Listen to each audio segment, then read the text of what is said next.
Bueno, vamos a hablar de economía y vamos a tratar de hacerlo de manera tal que todo el mundo pueda entender, porque hay muchísima ansiedad, mucha preocupación y además incertidumbre respecto de qué se puede venir.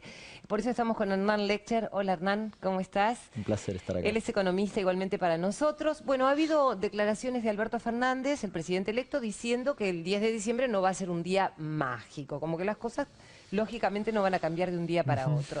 ¿Qué se puede esperar en los plazos más pequeños para el bolsillo de la gente y para la economía cotidiana de los argentinos?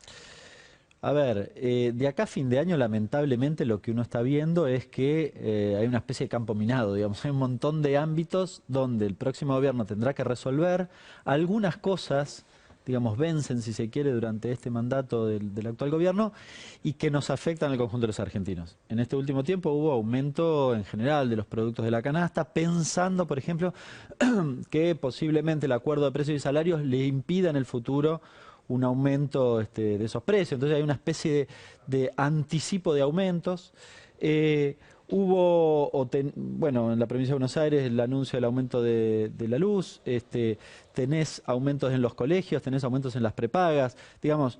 La verdad que de acá a final de año no es un escenario muy positivo. Yo te pregunto, Hernán, ¿qué pasa con... escuchaba, por ejemplo, hablar al sector de la Cámara de Panaderos, por ejemplo, ¿no? Entonces ellos decían, bueno, aumenta la materia prima, aumenta la harina, etcétera, etcétera, y en consecuencia eso por ahí se traslada al pan. Pero ¿qué pasa con el tema de las prepagas, los colegios privados? ¿Es necesario, tienen ellos algún costo como para terminar definitivamente aumentando? En realidad, cuando vos ves que el de al lado aumenta, hay una tendencia a que vos aumentes en la misma magnitud por si acaso. No necesariamente. En el caso de las prepagas, ¿qué es lo que dicen las prepagas? Dicen, bueno, aumentaron los medicamentos tienen además insumos importados, con lo cual justifican desde ese lugar el aumento. Ahora, el tema es anterior a eso. El tema es si vos tenés un Estado que intenta intervenir y regular o no lo tenés. La discusión con las prepagas no es exclusivamente de sus costos, o en todo caso también sus costos hay que ver hacia atrás de la cadena cómo es la cuestión, cuál es el margen de rentabilidad, digamos, porque, o quién se está llevando la mayor tajada, que evidentemente no es el que contrata la prepaga, digamos, por el aumento significativo. El consumidor es la víctima, esto está claro. Entonces, digo, uno debería mirar hacia atrás. En el caso del pan pasa algo parecido. En realidad, hoy tenés la bolsa de harina a 1.600 pesos. El kilo de pan debería estar más o menos el 10%, claro. 160. Está menos de eso. O sea, el que lo compra se enoja porque está caro. El panadero no puede sostener su panadería. Entonces, bueno, ¿y cómo es la cosa? Bueno, tal vez el exportador está de parabienes, digamos. Me parece que esa discusión hay que darla. Claro. Recién hablabas de las energías, que es la base de la producción de muchas empresas, y Alberto hizo alusión a que debían hacer un esfuerzo. ¿Vos creés que, digamos, se va a retrotraer mucho más, digamos, la factura, los precios de la energía? A ver, dependerá de las discusiones que vengan a partir del 10 de diciembre. ¿Por qué digo esto? Porque en realidad en este segundo semestre debió haber habido audiencia pública, que es cada 6 meses, no la hubo, así que probablemente en diciembre tengas audiencia pública de luz, gas, además con la característica de que intervenga la provincia y la ciudad de Buenos Aires en lo que tiene que ver con el ámbito geográfico de lo que se llama AMBA. Y en realidad van a reclamar tarifas al valor del dólar, que por cierto, con la devaluación post-paso y de este último tiempo, van a reclamar un aumento sensible. No creo que vengan con, digamos, con un planteo de que no aumenten. Esta es una discusión central, porque además el presidente electo ha hecho muchas críticas en relación al aumento sensible de las tarifas.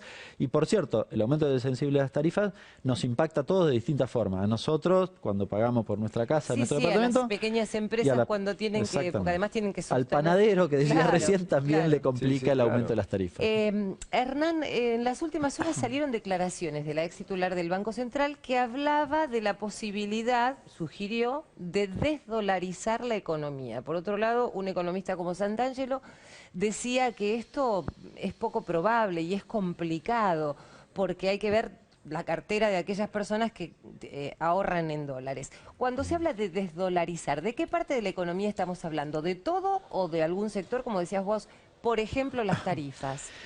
No, a ver, no tiene absolutamente nada que ver con los depósitos en dólares. La imposibilidad de comprar dólares está dada por el actual, digamos, los controles cambiarios, el cepo. Así que esa es la Que se imposibilidad. presume va a continuar el cepo, Es que ¿no? está descontado, diría yo, que se va a continuar. No tiene sentido porque además tenés pocas reservas y tenés pocos dólares. Y tenés muchos dólares fuera del sistema bancario por la desconfianza que hay. Si tal vez eso se recupera, te permite ir desarmando eso. Pero no hace referencia a la desdolarización a meterse ni con los ahorros de las personas de a pie, ni de las empresas, ni de nadie. No es esa la discusión. La discusión de desdolarización es cómo hacemos en la Argentina para que los principales precios de la economía no estén dependiendo o atados al dólar.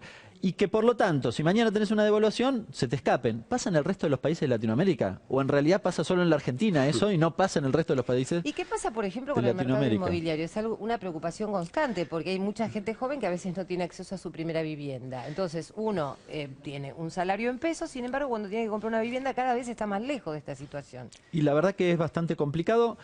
Desdolarizar el mercado inmobiliario, los intentos que hubo no fueron muy exitosos y me parece que ese es un lugar difícil de avanzar. Ahora, a mí me da la impresión que la discusión de desdolarización que hoy se está dando está relacionada con cuestiones que tienen más que ver con la vida cotidiana de los argentinos, por ejemplo el combustible.